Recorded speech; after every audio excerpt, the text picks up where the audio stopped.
After updating my BIOS, my PC took forever to boot up, literally from seconds to minutes. My name is Michael, and I figured out one change that fixed my slow boot issue. The change you need to make is under the Advanced tab, Legacy USB Support. Change the dropdown from Enable to UEFI Setup Only. You can also choose Disable, but that might cause issues using a USB mouse and keyboard before your OS starts. Save and exit for the changes to take effect. Note that your first boot after making the change might be a bit slow.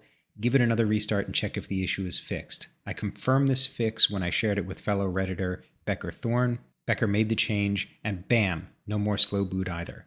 Now that you know the fix, here's why I think it happens. Your PC is looking for legacy USB devices or connections.